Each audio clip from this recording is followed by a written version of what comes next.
सुजडं तवापाङ्गालोके पतितमनुधावन्ति शतसः गलद्वेणीबन्धा कुचकलशविस्रस्तसिचया हठात्कृड्यत्काञ्चो विगलितदुकूला युवदयः चितौषट्पञ्चाशद्विसमधिकपञ्चाशदुदके उदाशेद्वाषष्टिश्चतुरधिकपञ्चाशदनिले दिविद्विषट्त्रिंशन्मनसि च चतुष्षष्टिरिति ये मयूगास्तेषामाप्युपरि तव पादाम्बुजयुगम् शरज्योत्स्ना शुद्धां शशियुतजटाजूटमपुरां वरद्रा सत्राणा स्फटिकगुटिका पुस्तककरां सकृन्नत्वा नत्वा कथमिव सदां सन्निधगते मधुक्षीरद्राक्षा मधुरिमधुरीणा पणितयः कवीन्द्राणां चेत कमलवनमाला तपरुचिं भजन्ते ये सन्तः कतिचिदरुणामेव भवतीं विरिञ्चि प्रेयस्या तरुणतरशृङ्गारलहरी गभीराभिर्वाग्भिर्विदधति सतां रञ्जनमयी सवित्रीभिर्वाचां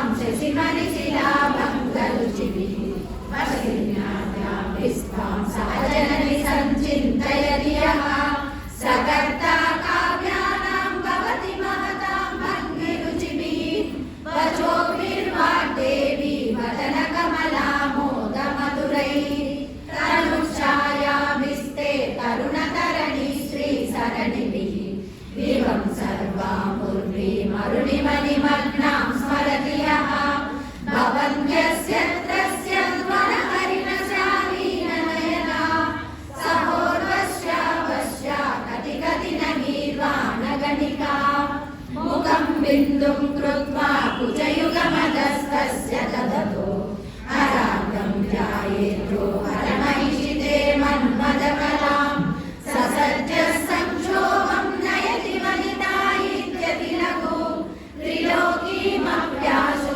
भ्रमयति रवीन्दुस्तनयुगां किरन्तीमङ्गेभ्यः किरणनिकुरुम्बामृतरसं मृदित्वा मादत्ते हिमकरशिलामूर्तिमिव यः ससर्पाणां दर्पं शमयति शकुन्तादिवैव ज्वरप्लुष्टान् दृष्ट्या सुखयति सुधाधारशिरया तटिल्लेखा तन्वीं तपनशशिवैश्वानरमयीं विषण्णां षण्णामप्युपरि कमलानां तव कलां महावर्माटव्यां मुदितमलमायेन मनसा महान्तः पश्यन्तो ददति परमाह्लादलहरीं भवानि त्वं दासे मयि वितर दृष्टिं सकरुणा निधिस्तोतुं वाञ्छन् कलयति भवानि त्वमिति यः तदैव त्वं तस्मै दिशसि निजसायुज्यबलवीं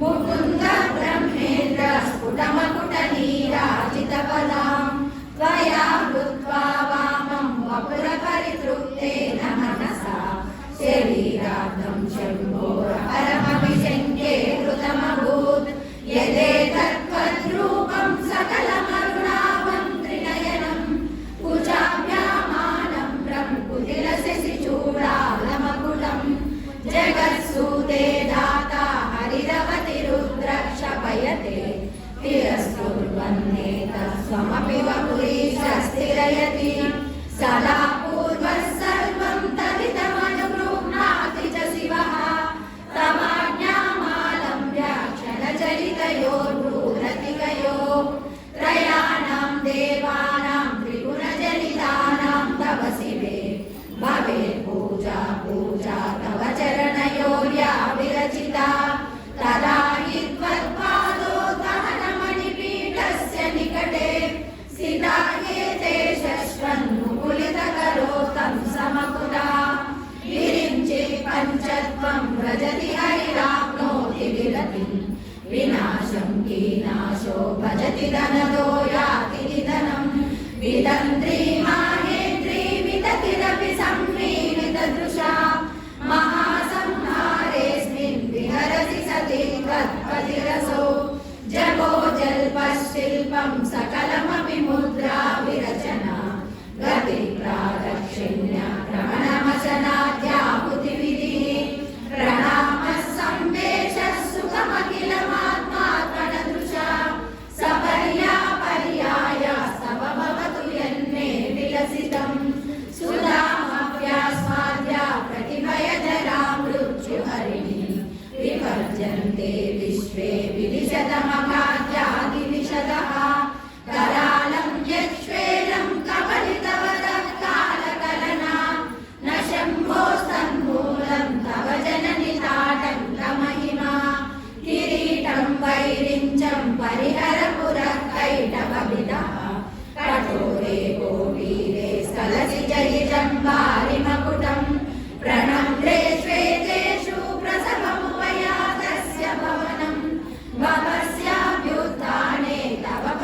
सिद्धि प्रसव परतन्त्रै पशुपतिः पुनस्त्वन्निर्बन्धादखिल पुरुषादैकघटना स्वतन्त्रं ते तन्त्रं क्षितितलमवाति तदनिदं शिवशक्तिकामा क्षितिरधर विस्फीतकिरणा स्मरोऽहं सशक्तस्तदनु च परामारहरयः अमीनुल्लेखाभिस्ति सूर्यावसानेषु घटिता भजन्ते वर्णास्ते तव जननि नामावयवतां स्मरं योनिं लक्ष्मीं हृदयमिदमादौ तव मनो निधायैके नित्ये निरवयिमाभोगरसिका भजन्ति त्वां चिन्तामणि पुननिबद्धाक्षवलया शिवाग्नौ जुह्वन्तः सुरविकृतधारा विदिशतैः शरीरं त्वं शम्भो शशिविनिरवक्षोरुहयुगं तवात्मानं मन्ये भगवति नवात्मानमनघम् अतस्शेषस्येषि जयमुभयसाधारणतया सिद्धः सम्बन्धो मां समरसपरानन्दपरयो मनस्त्वं व्योमस्त्वं मरुदसि मरुत्सारधिरसि त्वमापस्त्वं भूमिस्त्वयि परिणतायां नहि परम् त्वमेव स्वात्मानं परिणमयितुं विश्ववपुषा चिदानन्दाकारं शिवयुगतिभावेन विमृशे तमाज्ञाचक्रस्थं तमनशशिकोटिद्युतिधरं परं शम्भुं वन्दे परिमिलितभाषं परचिता यमाराज्ञं भक्त्या रविशशिशुचीनामविषये निरालोके लोके निवसति हिमालोकभुवने विशुद्धौ ते शुद्धस्फटिकविशदं व्योमजनकं शिवं सेवे देवीमपि शिवसमानं व्यवसितां ययोगाध्यायाध्यासिसि किरणसारूप्यसरणे विधूतां तद्वान्ता विलसति चकोरीव जगति समुन्मीलः संवित्कमलमकरन्दैकरसिकं भजेऽहं सद्वन्द्वं किमपि महतां मानसचरं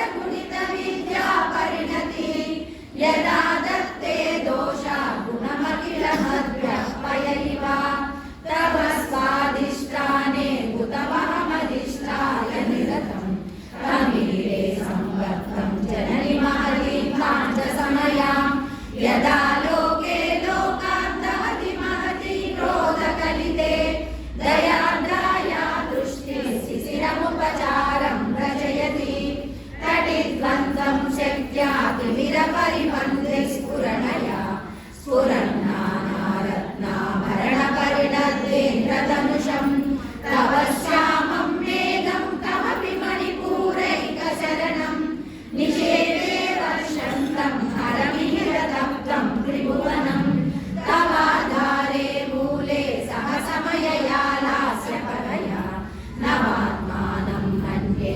नवरसमहाताण्डवनटम् उभाभ्यामेताभ्यामुदयविधिमुद्दिश्य दयया सनादाभ्यां जज्ञे जनकजननीमज्जगदिदं गदैर्माणिक्यत्वं गगनमणिभिः सान्द्रघटितं किरीटं ते हैमं हिमगिरिसुते कीर्तयति यः समीरे यच्छायाचूरणशबलं चन्द्रशकलं धनुःशौनासीरं किमिति न निबध्नाति दिशणां दुनोतुध्वान्तं न स्फुरितदलितेन्दीवरवनं घनस्निग्धं श्लक्ष्णं चिकुरनिकुरुम्बं तव शिवे यदीयं सौरभ्यं सहजमुपलब्धुं सुमनसो वसन्त्यस्मिन् मन्ये बलमदनवाटी विटपिनां तनोतु क्षेमं नस्तव वदन सौन्दर्यलहरी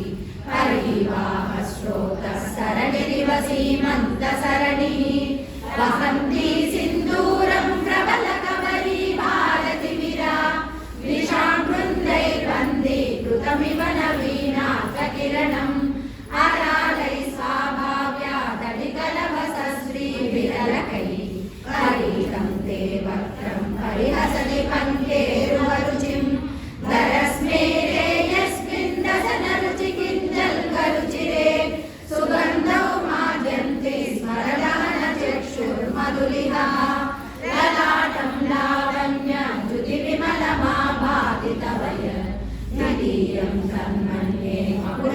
विदितं चन्द्रशकलं विपर्यासन्न्यासादुभयमपि सम्भूय च विदः सुधालेपस्यूते परिणमतिराकाहिमकरः भृगो भुग्ने किञ्चित् भुवनभयभङ्गव्यसनिनि प्रदीरे नेत्राभ्यां मधुकररुचिभ्यां मृदगुणं धनुर्मन्ये सव्ये तरकरगुणीतं प्रतिपते प्रकोष्ठे मुष्टौ च स्थगयति निगूढान्तरमुमे अहस्तूते सव्यं तव नयनमर्कात्मकतया प्रिया मां वामन्ते सृजति रजनीनायकतया तृतीया ते दृष्टिर्दरदलितये माम्बुजरुचिः समाधत्ते सन्ध्यां दिवसनिशयोरन्तरचरी विशाला कल्याणी स्फुटरुचिरयोध्या कुवलये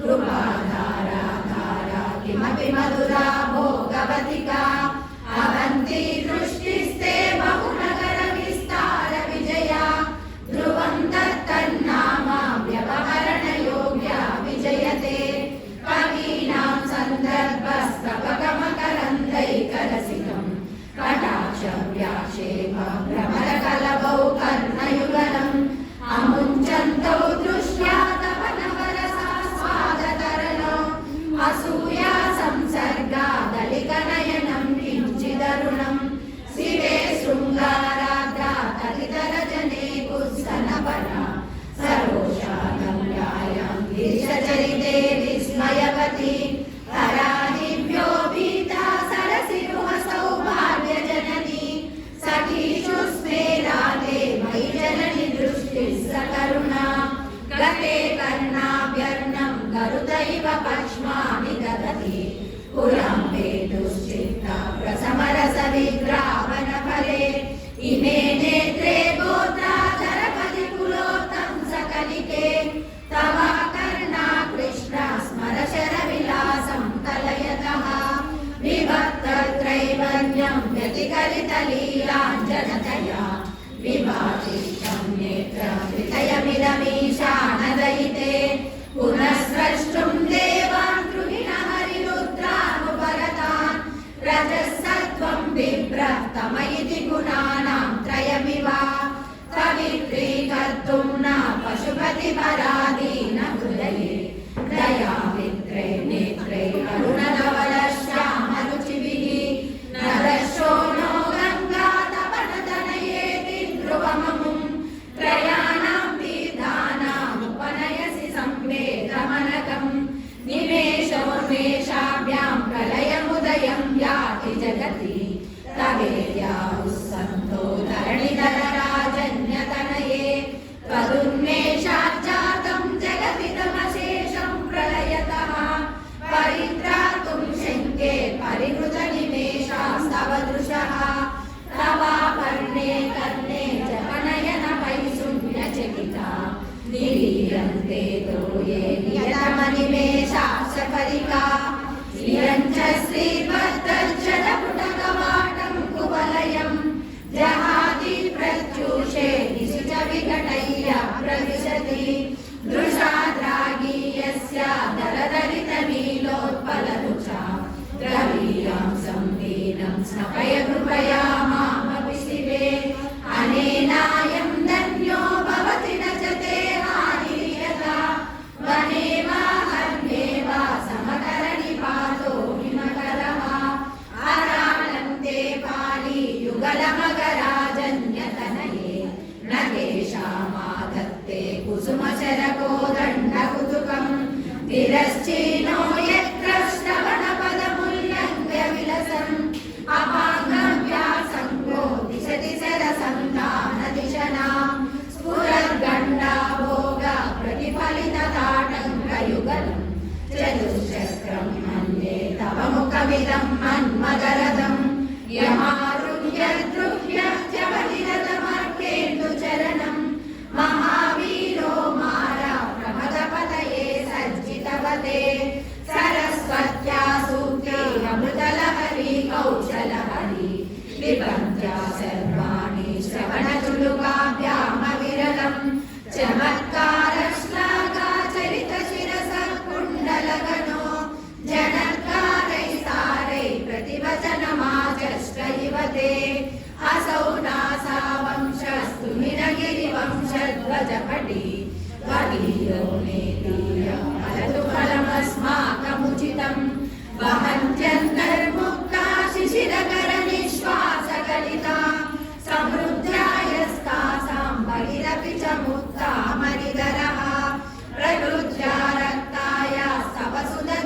तच्छलरुचे प्रवक्षे सादृश्यं जनयतु फलं विद्रुमलता न बिम्बं तद्बिम्बं प्रतिफलनरागादरुणितं तुलामध्यारोढुं कथमिव न लज्जेत कलया स्मितं ज्योत्स्नाजालं तव वदनचन्द्रस्य विभतां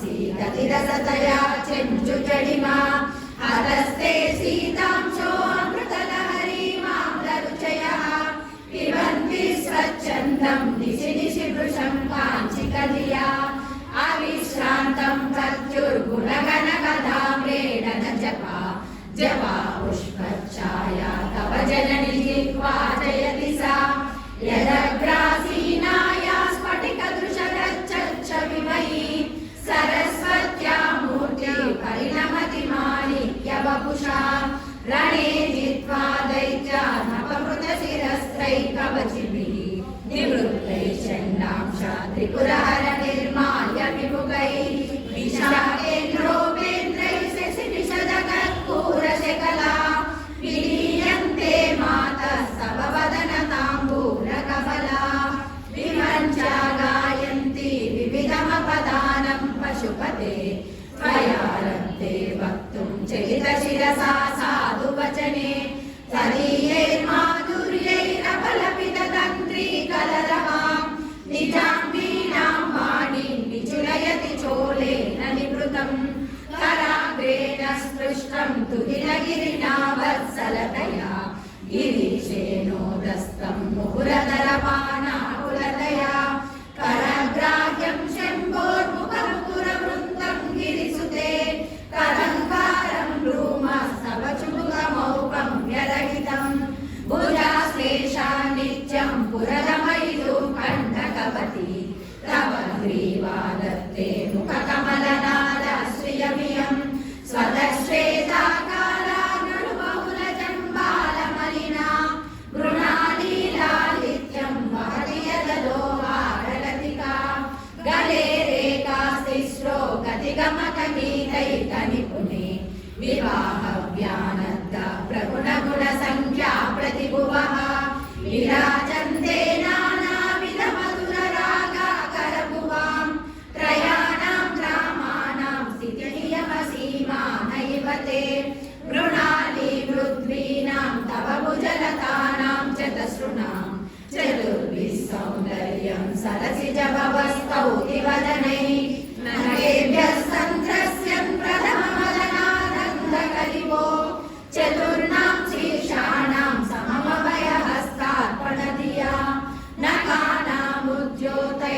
नखानामुद्योतैर्नवनलिनरागं विहसतां कराणां ते कान्तिं कदय कदयामः कलमुने तया चिद्वा साम्यं भजतु कलया हस्तकमलं यदि क्रीडा लक्ष्मी चरणतललाक्षारसचनं समं देवि स्कन्दद्विपवदनपीतं स्तनयुगं तवेदं नखेदं हरतु सततं प्रस्नुतमुखं यदालोक्या शङ्काकुलितहृदयो हासजनकः स्वकुम्भौ हेरम्बा परिवृशति हस्तेन झटिति अमूते वक्षोजामृतरसमानिक्यकुतुकौ न सन्देहस्पन्दो न कपतिपताके मनसि नः पिबन्तौ तौ यस्मादभिजितवधू सङ्गरसिकौ कुमारावद्यापि द्विरदवदनक्रौ च दलनौ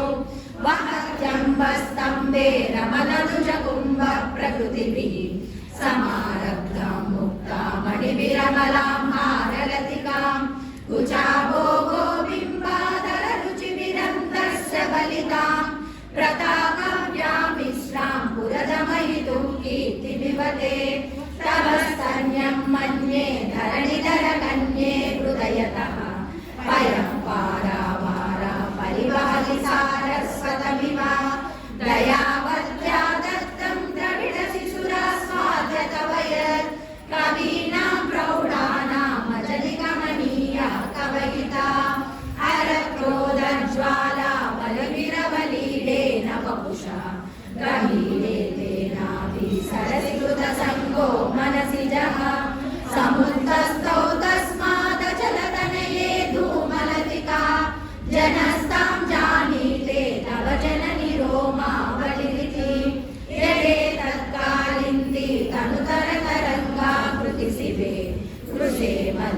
किञ्चिज्जननि तव यद्भाति सुधिया विमर्दादन्योन्यं कुचकलशयोरन्तरगतं तनुभूतं व्योमा प्रविशति वनाभिं कुहरिणीं शिरो गङ्गावर्तः स्तनमुकुलरोमा बलिरता कलावालं कुण्डं कुसुमशरतेजो बुधभुजः रथे लीलाकारं किमपि तव नाभिर्गिरिसुते नीलद्वारं सिद्धे गिरिशनयनानां विजयते निसर्गक्षीणस्य स्तनतटबलेन क्लमजुषो न मन्मूर्ते नारी तिलकशनकैसृज्यत इव चिरन्ते मध्यस्य त्रुटितकटिनी धीरतरुणा समावस्थासेनो भवतु कुशलं शैलतनये कुजौ सज्जस्विद्य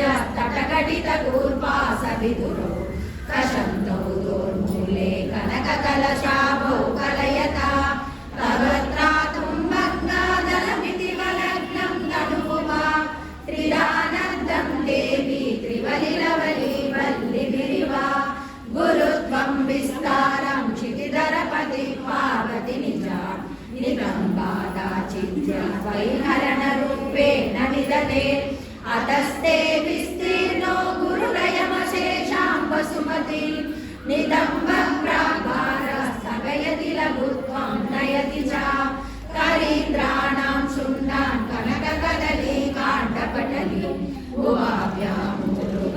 उभयमपि निर्जित्य भवति सुहृत्ताभ्यां मृत्युप्रणति कठिनाभ्यां गिरिसुते विजित्ये जानुभ्यां विबुधकरिकुम्भद्वयमसि पराजेतुं रुद्रं द्विगुणशरगर्भौ गिरिसुते निशम्तो जङ्घेते विषमविशिखो बाणमकृता यदग्रे दृश्यन्ते दशशरफलापादयुगली नभाग्रच्छद्माना सुरमकुटसानैकनिशिता श्रुतीनां मूर्धानो ददति तव यौषे करतया ममापेतौ मातः शिरसि दयया देहि चरणौ ययोपाद्यं पादः पशुपतिजटाचूडतटिनी ययोर्लाक्षा लक्ष्मी अरुणहरिचूडामणिरुचिः नमो वाकं भ्रूमो नयनरमणीयाय पदयो तवास्मै गन्धाय स्फुटरुचिरसालक्तकवते असूयत्यत्यन्तं यदभिहननाय स्पृहयते पशूनामीशाना प्रमदवनकण्ठे नितरवे वृषा कृत्वा गोत्रस्खलनमदवैलक्षणमिदं ललाटे वर्तारं चरणकमले ताडयति ते शिलादन्तशल्यं दहनकृतमुन्मूलितवता तुलाकोटिक्वाणैः किलिकिलितमीशा नरिपुना हिमानि हन्तव्यं हिमगिरिनिवासैकचतुरो निशायां निद्राणां निशिचरमभागे च विशदौ वरं लक्ष्मीपात्रं श्रियमतिसृजन्तौ समयिना सरोजं त्वत्पादौ जननि जयतश्चित्रमिह किं पतन्ते कीर्तीनां प्रबलमपदं देवि विपदां कथं मेघं सद्भिः कठिनकमलीकर्परतुलां कथं वा पाणिभ्यामुभयमनकाले पुरविदा यदा दायन्यस्तं दृशति दयमानेन मनसा नखैर्नाकस्त्रीणां करकमलसङ्कोजसि शिपिः तरूणां दिव्यानां हसतैव ते चण्डिचरणौ फलानि स्वस्तेभ्यः किसलयकराग्रेण ददतां दरिद्रेभ्यो भद्रां श्रियमनिशमाह्नाय ददतौ ददाने दीनेभ्यः श्रियमनिशमाशानुसदृशी अमन्दं सौन्दर्यं प्रकरमकरन्दं विकिरति तवास्मिन् मन्दारस्तवकसुभगे यातु चरणे निमज्जन्मज्जीवः करणचरणैः षट्चरणतां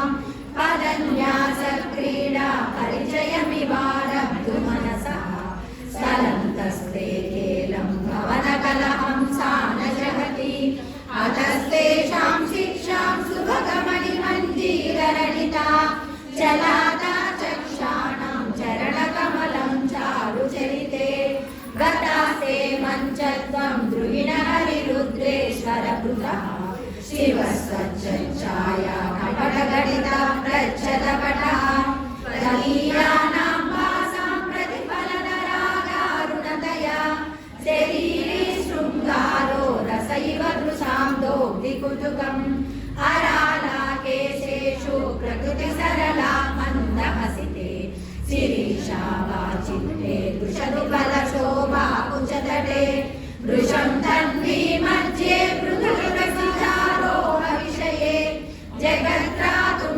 शम्भोर्जयति करुणा काचिदरुणा कलङ्कस्तूरी रजनिकरबिम्बं जलमयं कलाविकर्पूरे मरकतकरण्डं निबिडितम् अतस्त्वद्भोगेन प्रतिदिनमिदं रिक्तकुहरं विनिर्भूयो भूयो निबिडयति नूनं तव कृते पुरारातेरन्तपुरमसि ततस्त्वच्चरणयो सफल्या मर्यादा तरलकरणानाम सुलभा तदा एते गीता शतमकमुखा सिद्धिमतुला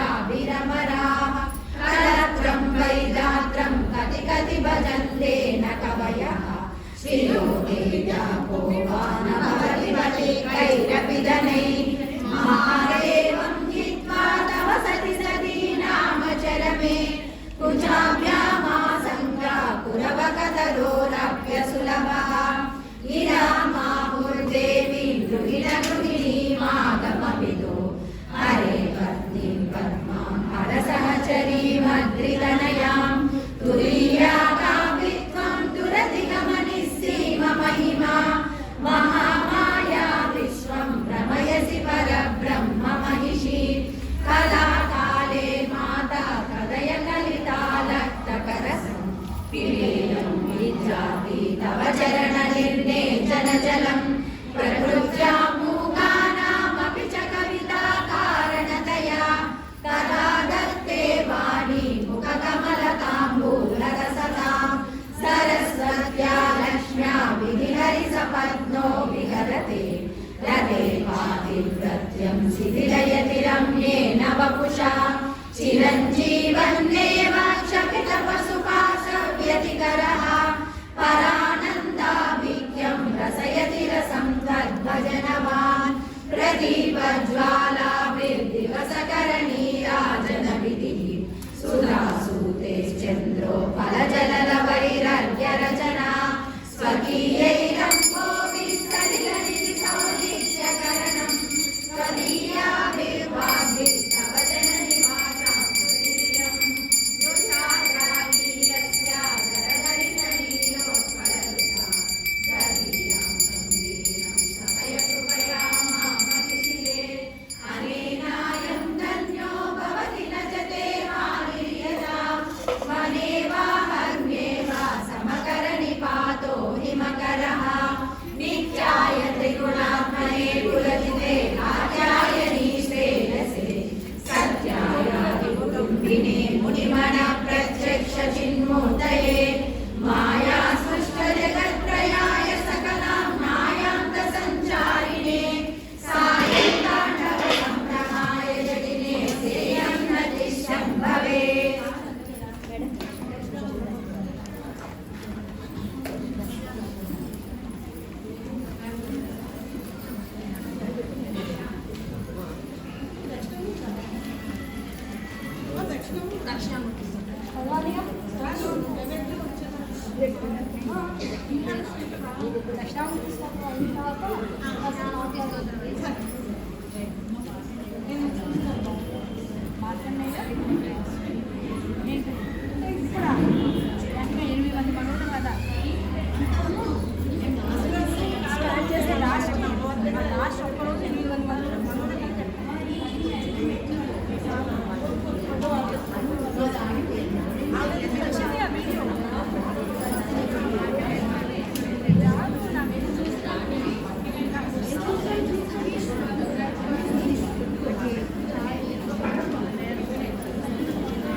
तया तदैव पितृपुत्राद्यात्मना वेदतः स्वप्ने जागृति मायये च पुरुषो माया परिभ्रामितः तस्मै श्री गुरुमूर्तये नमः इदं श्री दक्षिणामूर्तये घोरं हास्य नलो निलोम्बरमः नालो हिमांशुमान् इत्याभाति चराचरात्मकमिदं यस्यैव मूर्त्यष्टकं नान्यत् किञ्चन विद्यते विमृशतां यस्मात् परस्मात् विभो तस्मै श्री गुरुमूर्तये नमः इदं श्री दक्षिणामूर्तये सर्वात्मत्वमिति स्फुटीकृतमिदं यस्मादमुष्मिन् स्तवे तेन श्रवणात् तदर्थमननात् ध्यानात् च सङ्कीर्तनात्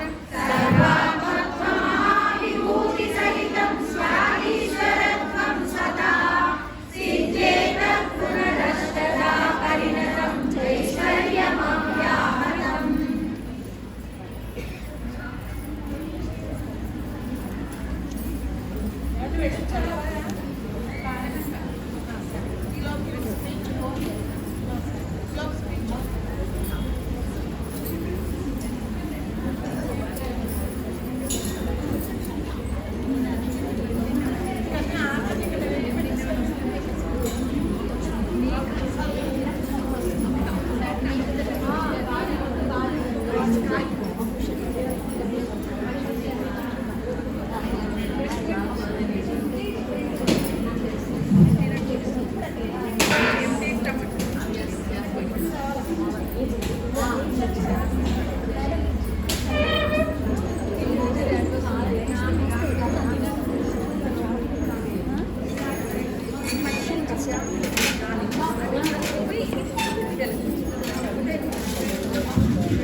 ప్రశాంతి తినేస్తాం.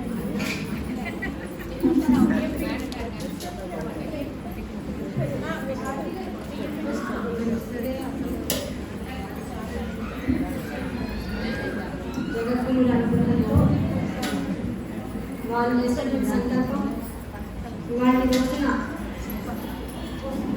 అందరం కూడా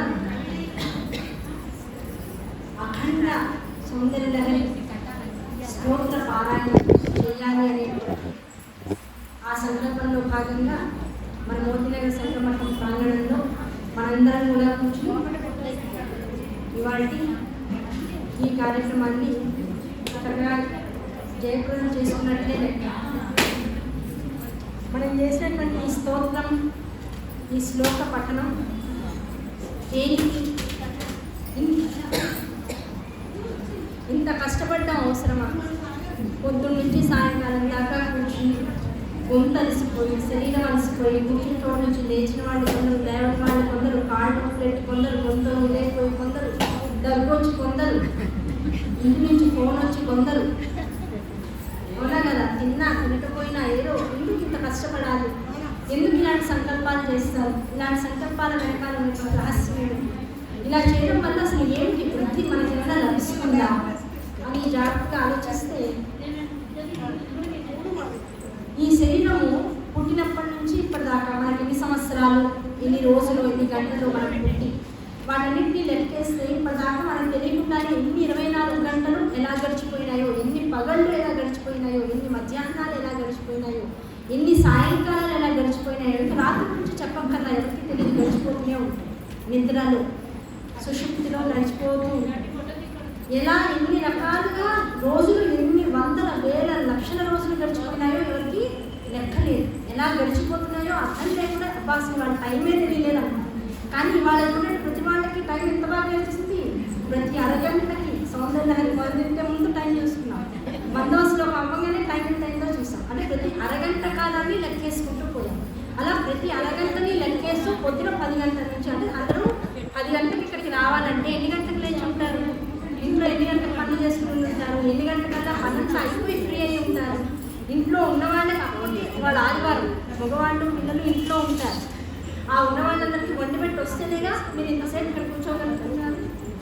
అవునా కదా? వాళ్ళకి ఇబ్బంది లేకుండా ఇన్ని వ్యవస్థ చేసి వస్తే ఎంత వ్యవస్థ చేసి వస్తే మీరు ఇక్కడ ఉండగలుగుతున్నారు అంటే ఒక రోజుని సద్వినియోగం పంచుకోవడం కోసం జీవుడు అనేటువంటి వాడు ముందు వెనక ఎంత శ్రమ పడితే పొద్దున 10 గంటల నుంచి ఇప్పుడు సాయంకాలం 5:30-6 గంటల దాకా ఈ కాలం సద్వినియోగమైందో ఇలా జీవుడు అనుక్షణం అప్రమత్తతతో ఒక గురువు యొక్క సందేశం వచ్చింది, సంకల్పం చేశారని ఒక మిషన్లో ఒక రోజు జీవితంలో కూర్చుంటే అందరికీ ఇలాంటి పారాయణ కీర్తనలు మొదటిసారిగా ఇంతకుముందు ఎవరైనా చేశారు అంటే మనకు ఒక్కొక్కళ్ళకి కనీస పక్షంలో 25 పైబడ్డ వాళ్ళు ఇక్కడ ఉన్నారనుకుంటే 25 సంవత్సరాల నుంచి 50, 60, 70 సంవత్సరాల దాకా సమయం పట్టింది ఇలాంటి పారాయణ ఒకటి చేయడానికి.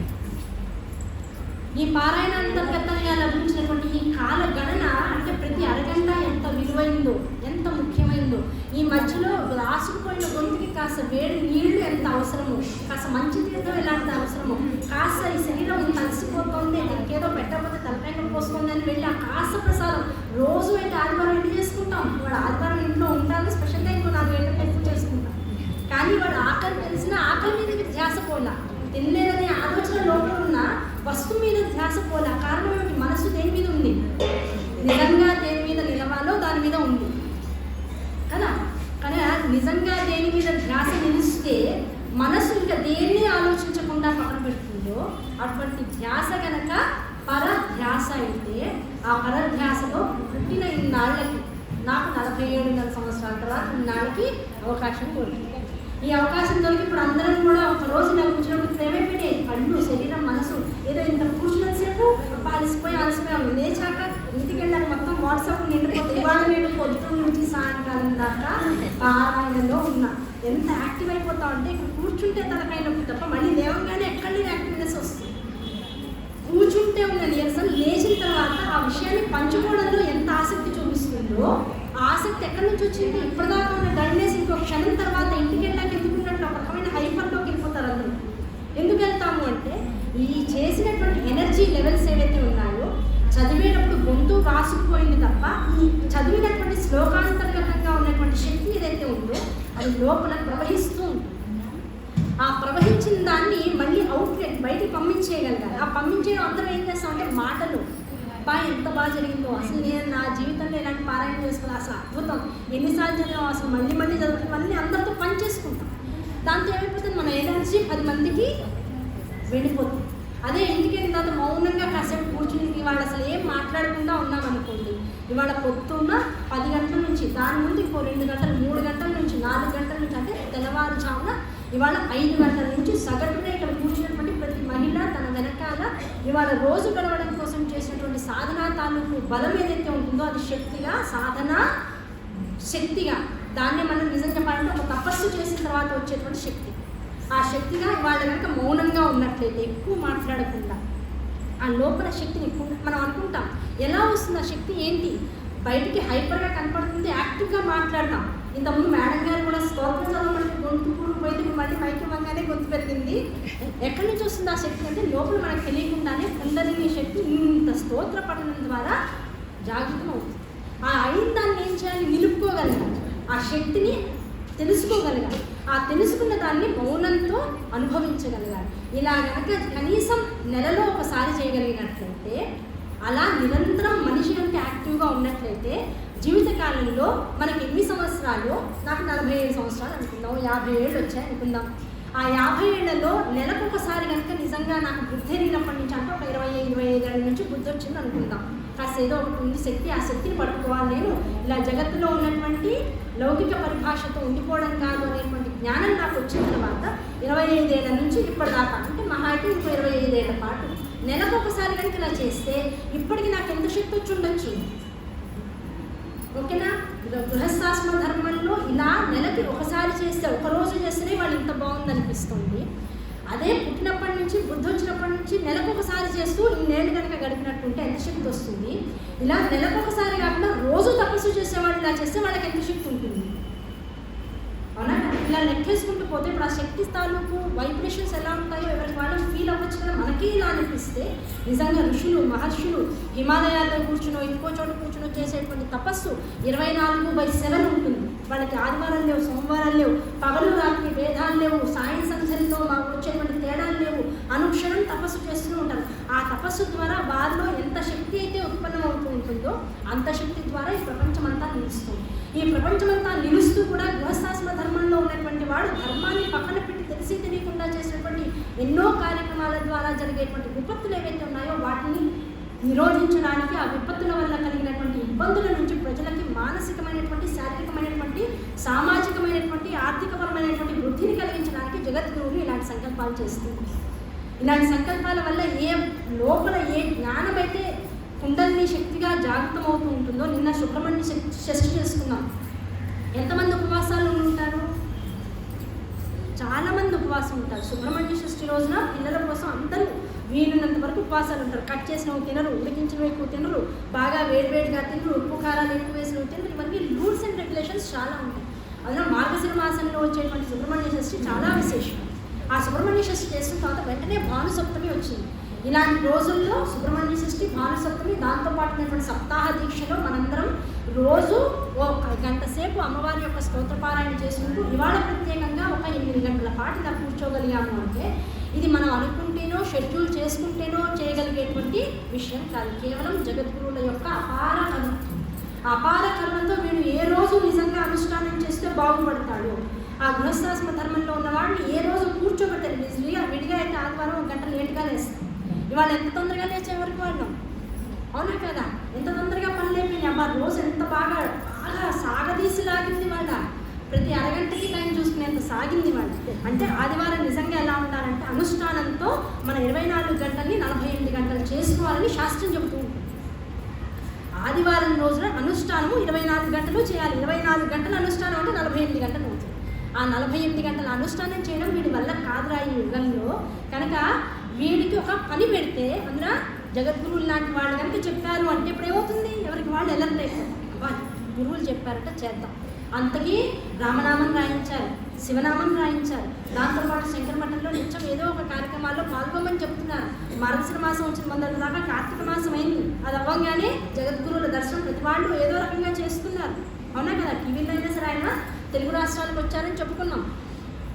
జగద్గురు దర్శనం జరిగిన తర్వాత ఇలాంటి కార్యక్రమం సప్తాహ దీక్షగా పెట్టారు. ఈ దీక్షానంతరంగా దీక్షలో భాగంగా ఈ మొత్తం అఖండ పారాయణ స్తోత్రం అంతా కూడా పెట్టారు. ఇలా పెట్టడం ద్వారా ఏం జరుగుతుంది? కలిదోషహరణం. కలిదోషహరణం అనేటువంటిది దేనికి సంబంధించింది? కలి అనేటువంటి వాడు ఎక్కడ ఉంటాడు? జాగ్రత్తగా గమనిస్తే ఆ కలి ఎక్కడన్నా ఉండని ముందు మన నాలుక మీద, మన మెదళ్ళు ఉంటుంది. ఈ నాలుక మీద మెదడులో ఉన్న రెండింటినీ కనుక కలి ఎలాగైతే అట్రాక్ట్ చేస్తున్నాడో ఆ అట్రాక్షన్ నుంచి కనీసం ఒక 8 గంటలు కనుక పక్కన ఉంచి కనుక మనిషిని ఉద్ధరించగలిగితే ఈ 8 గంటల పాటు కలి ప్రవేశించినటువంటి స్థితిలో జీవుడు ఆనందాన్ని అనుభవిస్తే ఆనందము ఒక పుష్కర కాలం మళ్ళీ జగత్తుని చక్కగా రక్షణగా ఉంచుతుంది అనేటువంటిది వేదం చెప్పినటువంటి విషయం. గృహస్థాశ్రమ ధర్మంలో ఉన్నవాడు కనుక నిజంగా తపస్సు చేయగలిగితే ఆ తపస్సు పుష్కర కాలం పాటు జగత్తులో విపత్తులు కలగకుండా రక్షిస్తూ ఉంటుంది. ప్రస్తుతం మనకి కరోనా తర్వాత ఇప్పటిదాకా కూడా ప్రతి 2 సంవత్సరాలకి ఒకసారి ఏదో రకమైనటువంటి విపత్తు కలుగుతూనే ఉంటుంది. ఏదో రకమైనటువంటి నష్టం జరుగుతుంది, ధన నష్టం జరుగుతుంది, మానసిక శారీరక రుగ్మతలు ఇబ్బందులు మనుషుల్ని బాధ పెడుతుంది, అకాల మరణాలు మనుషుల్ని ఇబ్బంది పెడుతుంది. వీటన్నింటిలో ఉంటూ జీవుడు భయపడుతున్నాడు. ఆ భయంతో బతకడం అనేటువంటి గృహస్థాశ్రమ లక్షణం కాదు. భయం లేనివాడు బ్రహ్మచారి, భయం ఉండకూడని వాడు సన్యాసాశ్రమ దీక్షలో ఉన్నటువంటి వాడు, భయంతో బతకకూడనటువంటి వాడు గృహస్థాశ్రమంలో ఉన్నటువంటి వాడు. ఏమంటే మన గృహస్థాశ్రమ ధర్మంలో ఉన్నవాడు భయంతో ఉండకూడదు అన్నప్పుడు మరి భయాలు వాడికే కదా, బంధాలు వాడికే కదా, దాంతోపాటు బంధుత్వాలు వాడికే కదా, డబ్బు కావాల్సింది వాడికే కదా. అవి వస్తే ఒక రకమైన అహంకారం, రాకపోతే ఒక రకమైనటువంటి బాధ, బంధాలు దూరమైతే ఒక రకమైన బాధ, దగ్గర అవుతున్న కొద్దీ ఇంకో రకమైనటువంటి జాగరూకతతో కూడుకున్నటువంటి భయం. మరి ఇవన్నీ భయాలు ఉండకూడదు అంటూ ఈ భయంతో కూడుకున్నటువంటి బంధాలతో ఎందుకు గృహస్థాశ్రమ ధర్మాన్ని ఇలా ఉంచారు అంటే ఆ గృహస్థాశ్రమ ధర్మం ఒక్కడిని తన పొట్టనో తన బంధువుల పొట్టలను నింపడం కోసం కాదయ్యా. ఈ జగత్తులో ఉన్నటువంటి బ్రహ్మచర్య దీక్షలో ఉన్నటువంటి వాడు, గృహస్థాశ్రమ దీక్షలో ఉన్నటువంటి వాడు, వానప్రస్థాశ్రమంలో ఉన్నటువంటి వాడు, సన్యాసాశ్రమ దీక్షలో ఉన్నటువంటి వాడు. ఈ 4 ఆశ్రమ ధర్మాల్లో ఉన్నటువంటి వాళ్ళందరినీ పోషిస్తూ, గుళ్ళని ఉద్ధరిస్తూ, పాఠశాలను చక్కగా తీర్చిదిద్దుతూ, సమాజానికి ఉపయోగంగా వాడి జీవితాన్ని మార్చుకునే క్రమంలో గృహస్థాశ్రమంలో ఉన్నటువంటి వాడు ఒక్కడే ఉండగలడు. కనుక వాడు భయపడుతూ బతికితే ఆ భయం అనుక్షణం వాడిని చంపేస్తూనే ఉంటుంది. భయంతో బతికితే అది చాలా తప్పు. అది ఆత్మహత్యా సదృశం అంటుంది శాస్త్రం. భయంతో ఇప్పుడు బతకూడదు. ఆ భయం పోవాలంటే ఏం చేయాలి? మన జగత్తులో ఎన్ని విషయాలు వింటున్నాం, భయాలు వేస్తున్నాయి. ఉన్నట్టుండి మనుషులు వెళ్ళిపోతున్నారు. అయ్యయ్యో ఈ కష్టం వాళ్ళకు వచ్చిందే, నా పక్కన ఉన్న వాళ్ళకు వచ్చిందే, మనకు వస్తే అనేది ప్రతి మనిషికి నిద్ర లేకుండా చేస్తాం. ఆ నిద్ర లేకుండా చేసేటువంటి భయాదులని పక్కకి తొలగించాలి అంటే నేనున్నానని ఎప్పటికప్పుడు చెప్తూనే ఉంటుంది తల్లి. కానీ అమ్మ ఉన్నది అని గురువు ద్వారా తెలుసుకుంటే కలిగేటువంటి స్థితితో ఒక రకంగా ఆనందాన్ని కలిగిస్తుంది. అమ్మ ఉంది తెలుసు, మనం 14 ఏళ్ళుగా అమ్మ ఉందనేటువంటి ఆలోచనతోనే రకరకాల స్తోత్ర పారాయణం చేస్తున్నాం, రకరకాల ప్రవచనాలు వింటున్నాం. గత 20 ఏళ్ళుగా ఎంతోమంది మహానుభావులు చెప్తుంది. అన్ని విన్నా మళ్ళీ ఎందుకు మనకి భయం కలుగుతుంది? ఆ భయం నుంచి మళ్ళీ జీవుని బయటకు తెచ్చుకోవాలి, మనస్సును బయటకు తెచ్చుకోవాలి, సమాజాన్ని బయటకు తెచ్చుకోవాలి అంటే ఇలాంటి పారాయణలు నిరంతరం జరుగుతూ ఉండాలి. గురువు అనేవాడు వెన్ను మీద చెయ్యి వేసి నీకు నేను ఉన్నానయ్యా, నీకు ఎలాంటి మార్గంలో నడిస్తే నీకు ఆ భయం అనేటువంటి తొలగిపోతుందో నేను చెప్తాను అని కూర్చోబెట్టి చెప్పడమే వాళ్ళు జరిగినటువంటి ఈ సాక్షిభూతంగా మనందరం నిల్చున్నాం. ఈ సన్నివేశం అంతా కూడా జగద్గురువులు వెన్ను మీద చెయ్యి వేసి నిలబెట్టడం లాంటిది. ఆ వెన్ను మీద చెయ్యేసి జగద్గురువుని నిలబెట్టి కూర్చొని నీకెందుకు, నీవు చదువు, నీకెందుకు నేను ఉన్నాను, అమ్మ ఉంది నేను నడిపించడానికి అని ఎప్పుడైతే చెప్పారో చదివిన తర్వాత ఇప్పుడు ఏమైతే పొద్దున స్టార్ట్ చేయడం ఉత్సాహంగా స్టార్ట్ చేశాం. మధ్యాహ్నం కాస్త ఎవరికి వాళ్ళు డల్ అవుతారు ఆటోమేటిక్గా. సాయంకాలం అయ్యేటప్పుడు కదా కాస్త ఏదో ప్రసాదం చెప్పారు, కాస్త యాక్టివ్ అయ్యాం. పెడతారట పర్వాలేదు, ఏదో ఆశీర్వదిస్తున్నారు, పెడతారంట. ఆ పెడతారు ఇంకో 10 నిమిషాల్లోకి వచ్చిన తర్వాత ఏదో మైక్ ఇచ్చారు మాట్లాడమన్నారు, ఇప్పుడు మాట్లాడడం అవ్వంగానే ఇంకేదో మనకి పెట్టేస్తారు, వెళ్ళిపోదాం అనే ఆశ వస్తుంది. ఈ ఆశ అనేటువంటి మనిషిని ఏం చేస్తుంది? ఇన్ని చదివా, ఒక శ్లోకం చదివితేనే, ఒకసారి చదివితేనే చాలా మంచిదిట. పొద్దున 10 నుంచి సాయంకాలం 5:30 దాకా చదివాం. ఎన్నిసార్లు చదివినా శ్రద్ధతో చదివాం. అమ్మ రక్షిస్తుందనే భావంతో చదివాం. ఈ రక్షిస్తుందా, రక్షించదా, మనకి మంచి చేస్తుందా అనే భావాలన్నీ పక్కన పెడితే జగద్గురువులు చెప్పారు కనుక చదివారు కదా. చాలామంది ఇంకా మేబీ చదువుతున్నంతసేపు వేరే ఆలోచనలు వచ్చి ఉండవు. జగద్గురువులు చెప్పారు చదవాలి. ఆ జగద్గురువు చెప్పారు చదవాలి అనే 2 విషయాల మీద మనస్సు కనుక లగ్నమైతే అసలు ఇంతసేపు కూడా మనం ఉన్నటువంటి స్థితి జగద్గురువుల ఒళ్ళో కూర్చుని నిన్నటి రోజున సుబ్రహ్మణ్య షష్ఠి అంటాం. స్కందషష్ఠిలో అద్భుతమైనటువంటి దృశ్యం ఏమిటంటే గణపతిని కూడా ఎక్కువసార్లు చూపించరు, కానీ స్కందుడు మాత్రం ఎప్పుడు అమ్మవారి ఒళ్ళో కూర్చుని నిన్నటి రోజు పూజలు అందుకుంటూ ఉంటాడు. అమ్మవారి ఒళ్ళో కూర్చుని స్కందషష్ఠి చేసుకున్నటువంటి వాళ్ళకి భానుసప్తమి రోజున ఆ స్కందుడు ఒళ్ళో ఉన్నటువంటి తల్లి యొక్క దర్శనంతో ఉదయం తెల్లారుతుందట. అంటే సూర్యుడు కూడా స్కందుడిని ఒళ్ళో కూర్చోబెట్టుకుని నిద్రపోయినటువంటి వాళ్ళు ఒళ్ళో కూర్చోబెట్టినటువంటి తల్లి ఏ మణిద్వీపంలో అయితే కూర్చుని ఉంటుందో ఆ మణిద్వీపం చుట్టూతా భానుడు మొదటి ప్రదక్షిణ చేసి సూర్యోదయం జగత్తుకంతటి కూడా దర్శనమిస్తూ ఉంటాడు. స్కందుడిని చూసి వచ్చినటువంటి సప్తమి వాడు స్కందషష్ఠిని దర్శనం చేసుకుని వచ్చినటువంటి సూర్యోదయంతో మనందరం భాను సప్తమి నాడు ఇంత అద్భుతమైనటువంటి పారాయణ చేశాం. ఇప్పుడు ఈ పారాయణ అంతా కూడా ఇప్పుడు ఎవరికి సమర్పితం? మన వంశాన్ని రక్షించేటువంటి స్కందుడికి సమర్పితం. ఆ స్కందుడు కూర్చున్నటువంటి అమ్మ ఒడికి సమర్పితం. అమ్మ ఒడి అంటే ఇప్పుడు అర్థం ఏమిటి? జగద్గురువుల యొక్క అనుగ్రహము అని అర్థం. కనుక ఇదంతా కూడా ఇప్పుడు దేనికి సమర్పణం? జగద్గురువుల యొక్క అపార కరుణకి సమర్పితం చేశాను. ఈ సమర్పణ ఏదైతే చేశామో, కష్టపడ్డామో, ఆ కష్టపడ్డ దాన్ని అనుభవించకుండా జగద్గురువుల పాదాల్లో వదిలేసామనుకోండి, ఇప్పుడు ఏమవుతుంది? అనుభవించిన దానికన్నా కూడా రెట్టింపైనటువంటి ఆనందం మన సొంతమవుతుంది. కనుక ఇప్పుడు చేసినటువంటి ఈ స్తోత్ర పారాయణంతా జగద్గురు పాదారవిందార్పణ. మనకి ఏదో మంచి జరగాలనో, మనకి ఏదో ఇంకేదో జరగాలనో కాదు. ఆ జగద్గురువులైనటువంటి శ్రీ శ్రీ శ్రీ భారతీతీర్థ స్వామి వారి పాదాల దగ్గర మొత్తం వదిలేసేసి, నీళ్లు వదిలేసి, అయ్యా మీరు ఉన్నారు, మీరు చెప్పారని మేము చదివాం. మేము చదవడం ద్వారా ఏ వృద్ధి అయితే కలుగుతుందో ఆ వృద్ధి మాకు స్వంతగా అక్కర్లా. మీరు అనుగ్రహిస్తే, మీరు అమ్మవారికి అతి సమీపంలో ఉంటారు కదా. ఒకరోజు పారాయణ చేస్తేనే ఇంత పారమార్థిక అనుభూతిని, సంతోషాన్ని అనుభవిస్తున్నటువంటి వాళ్ళని నిరంతర తపస్సులో ఉండేటువంటి జగద్గురువులకు కనుక మనం ఉన్నదంతా ఇచ్చేసామనుకోండి, ఆయన ఏం చేస్తారు? ఇప్పుడు అమ్మవారికి డైరెక్ట్గా ఇచ్చేస్తారు. మనం ఏదన్నా వండాము అంటే ఇంట్లో ప్రసాదం నైవేద్యం పెడతాం. గుడికి వచ్చి చేయించాలి అంటే గుళ్ళో ఉన్నటువంటి వంట ఆయనకి ఇచ్చి చేయిస్తాం. అంతకుమించి ఏ తిరుపతిలోనే చేయించాలి, డబ్బులు లేదా దర్శనం ఆయన దగ్గర పెడతాం. అయ్యా నీకు వాళ్ళ ప్రసాదం నేను వండిస్తాను అనుకుంటాం. అంతకు మించి అమ్మవారికి డైరెక్ట్గా తినిపించగలిగేవాడు ఎదుర్కొన్నా ఉన్నారనుకోండి, ఆయన దగ్గరికి వెళ్ళి మనకు ఉన్నదంతా వదిలేస్తాం అనుకోండి, ఆయన ఏం చేస్తారు, కలిపి ముద్ద చేసి ఇప్పుడు మనం చేసినటువంటి పారాయణ అంతా కూడా విడిగా ఎప్పటికి చేరును. కానీ ఇప్పుడు జగద్గురువులు ఏం చేస్తారు, అదంతా అమ్మాయి ఇంతమంది కూర్చొని చదివారు, ఇక్కడ ఇంతేనా, ఎన్ని శంకర మఠాలు ఉన్నాయి, అన్ని శంకర మఠాల్లో ఎంతమంది సౌందర్యాలు చదువుకుంటారు, ఎన్ని వందల వేల లక్షల మంది చదువుకుంటారు, అన్ని లక్షల మంది ఇచ్చినటువంటి ఆ పళ్ళెల్లో ఉన్నటువంటి పదార్థాలన్నీ కలిపి అమ్మ నోట్లో పెట్టేశారు అనుకోండి, ఇప్పుడు మనం చేసే ప్రసాదం అంతా పారాయణ అంతా ప్రవృత్తి వెళ్ళిపోయింది, అమ్మ నోట్లో వెళ్ళిపోయింది. అంటే చదివిందంతా మనందరం మన నోట్లో చదివాం అనుకున్నాం, వెళ్ళిందంతా అమ్మ నోట్లోకి పదార్థంగా ప్రసాదంగా వెళ్ళిపోతే ఇప్పుడు ఏమవుతుంది, ఆ ప్రసాదాన్ని స్వీకరించిన తల్లి అబ్బా బాగుంది అని ఒక్క చిరునవ్వు నవ్వింది. నిన్న రాత్రి ఒక వీడియో చూసాను, నేను స్టేటస్లో కూడా పెట్టుకున్నాను. చిన్న పిల్లవాడు శృంగేరి మఠంలో చక్కగా తన తండ్రితోనూ తాతలతోనూ గురువులతోనూ చక్కగా వేదం చదువుతూ ఉంటే గురువు గారు భారతతీర్థ స్వామి వారు పూజ చేస్తూ ఆ పిల్లవాడిని కంటానికి ఎంత మురిసిపోయారంటే ఆ అమ్మవారి వైపు చూసి నవ్వు వచ్చి మళ్ళీ పిల్లవాడి వైపు చూసి అసలు అంత నవ్వు రావడం అనేది ఎంత ఆనందం, అసలు అలాంటి వీడియో బయటికి రావడం ఎంత ఆనందం. ఇవాళ పారాయణ పెట్టుకున్న తర్వాత అలాంటి వీడియో చూశాక నాకు ఇందాక నుంచి అదే అనిపించింది, మనం అందరం చదువుతూ ఉంటే వచ్చిరాని వారి పదాలే అంత కరెక్ట్గా చదవడానికి లేదు, కానీ ఎవరికి వాళ్ళు అమ్మకి వినపడాలనేటువంటి ఆసక్తితో చదివేస్తున్నాం.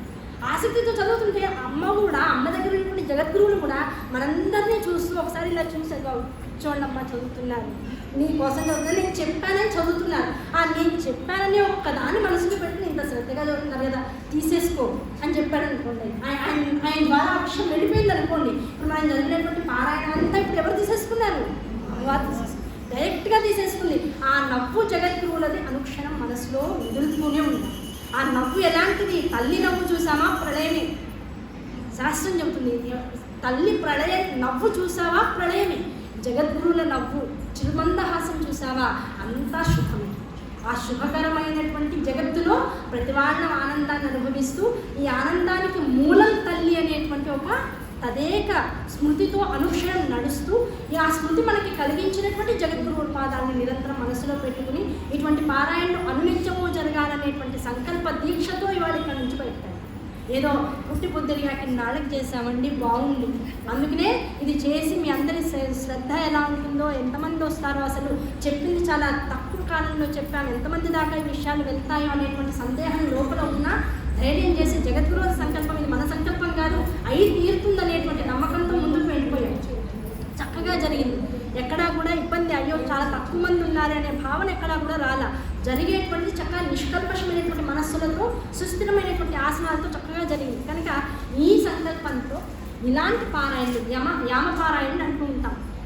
ఇక్కడి నుంచి మొదలెట్టుకుని కనీసం 3 పున్నములు ఇలాగే లలితా సహస్రనామ పారాయణం. యామపారాయణం అంటే ఎలా ఉంటుందంటే ఇవాళ మనం ఏదో జగద్గురువులు ఉన్నారు కనుక మన పైన ఒక ఛత్రం రక్షణ అనేటువంటి ఉంది కనుక పెద్ద సమయం గురించి పట్టించుకోవాలి. నిజం చెప్పాలి అంటే అఖండ పారాయణ అంటే సూర్యోదయం నుంచి సూర్యాస్తమయం దాకా చేయాలి. మళ్ళీ అలా చెప్తే కొడతారు నన్ను, దాని గురించి మాట్లాడతారు. శృంగేరిలో పొద్దున్నే మొదలైపోయింది కనుక అసలంటూ అఖండ నామ సంకీర్తన నిరంతరం అన్ని చోట్ల జరగాలి, ఇక్కడి నుంచి మొదలెడతామని జగద్గురువులు చెప్పారు కనుక జరుగుతుంటే వారితో పాటు స్వరం కలపచ్చని మిగతా వాళ్ళందరం కాస్త లేట్గా మొదలెట్టాం. నిజంగా మనం కనుక లలితా సహస్రనామ పారాయణ 3 పున్నములు కనుక ఇలాగే గుళ్ళో పెట్టుకుంటే పొద్దున 6 గంటలకు మొదలెడితే సాయంకాలం 6 గంటలకు అవ్వాలి, 7 గంటలకు మొదలెడితే సాయంకాలం 7 గంటలకు అవ్వాలి, 8 గంటలకు మొదలెడితే సాయంకాలం 8 గంటలకు అవ్వాలి. ఏది బెటరు? 6 గంటలకు మొదలెడితే సాయంకాలం 6 గంటలకు అవ్వడం బెటర్. కనుక దీన్ని బట్టి జాగ్రత్తగా ఆలోచించుకుంటే మీరందరూ ఓకే చేస్తే 3 పున్నములు నెలకు ఒకసారి, అంతకుమించి కంగారు అబ్బాయి ఈ నెలకి వాళ్ళు అయిపోయిందండి వెంటనే మళ్ళీ పౌర్ణమికి మాత్రం పెట్టదండి, ఇక్కడే ఉంటే మళ్ళీ ఇంట్లో వాళ్ళు రాణించేలా లేరు అనుకుంటే కనీసం వచ్చే నెల నుంచైనా సరే 3 పున్నములు కనుక ఒక యామపారాయణ చేసినట్లయితే, అంటే ఇంత విశేషమైనటువంటి పారాయణ తర్వాత అటువంటి సంకల్పాలు రావాలి లోపల నుంచి వచ్చి ఇలాంటి ప్రాంగణంలో కనుక కూర్చుని పున్నమి నాడు ఒక పక్కన పొద్దున పూట ఇక్కడ చండీ హోమం జరుగుతూ ఉంటుంది. ఆ చండీ హోమ కాల సమయం దగ్గర నుంచి పొద్దున 6 గంటల నుంచి దగ్గర ఉన్న వాళ్ళు ముందు వచ్చి ఒక 3 సార్లు జరుగుతూ ఉంటే 10 అవుతుంది లోపల కదా, టైం చూస్తూ ఉంటాం కదా, 3 సార్లు అయ్యేప్పుడు మళ్ళీ 10 అవుతుంది. ఆ కథ ఏంటంటే వీలున్న వాళ్ళందరూ వచ్చి జాయిన్ అవుతూ ఉండడమే ఆపకుండా లలితా సహస్రనామం జరుగుతూ ఉండాలి. పొద్దున్న నుంచి సాయంకాలం 6 గంటల దాకా. అలా 3 పున్నములు కనుక గడిపినట్లయితే ఇలాంటి పారాయణల వల్ల కలిగేటువంటి ప్రీతి, నామపారాయణ ప్రీత. నామపారాయణం అంటే మనం అనుకుంటే అమ్మవారి నామాలు లలితా సహస్రనామం అండి, అది ఒకసారి చదివితే ఆవిడకి చాలా ఆనందం కలుగుతుందిగా అంట. నిజమైన నామపారాయణ యామపారాయణ అని చెప్పుకుంటుంది. కనుక అటువంటి యామపారాయణ కనీసం 3 పౌర్ణములు చేసే ప్రయత్నం మాత్రం చేద్దాం. చేసి ఇలా కనుక కూర్చుని అమ్మవారికి చేస్తే అసలు ఇంకా మనకి భయం అనేటువంటిది కానీ, భ్రాంతి అనేటువంటిది కానీ, జీవితంలో జరిగేటువంటి విషయాల పట్ల ఆసక్తి కానీ లేకుండా కేవలం సాక్షిభూతంగా జీవితాన్ని అనుభవిస్తూ ఎక్కడ బాధ లేకుండా ఆనందపూరితమైనటువంటి స్థితిని అనుభవించే స్థితికి వస్తాం. అటువంటి స్థితి కోసం ఇటువంటివి తప్ప మన సౌభాగ్యం ఇవన్నీ అమ్మవారు చూస్తుంది, మన వృద్ధి అమ్మవారు చూస్తుంది, మన ఐశ్వర్యం అమ్మవారు చూస్తుంది. మనం చేయాల్సింది ఏంటి? అమ్మవారికి కావాల్సిన దాన్ని ప్రీతిగా చేయడం, ప్రేమగా చేయడం, ఏమీ ఆశించకుండా చేయడం. ఆశ లేకుండా అమ్మవారికి పారాయణ చేయడం అనేటువంటి ఇవాళ మొదటిసారి గురువు గారు మనకి సందేశపూర్వకంగా తెలిపారు. కనుక దాన్ని నిత్యం ఒక హ్యాబిట్ చేసుకుంది. కనుక ఆ హ్యాబిట్ కోసం ప్రతి వాళ్ళు సన్నద్ధం అవుతారనేటువంటి ఉద్దేశంతో 5 నిమిషాలు బయట తీసుకున్నా అన్యదా భావించకండి. అయ్యా చూశాను, అమ్మాయిని చూసాను.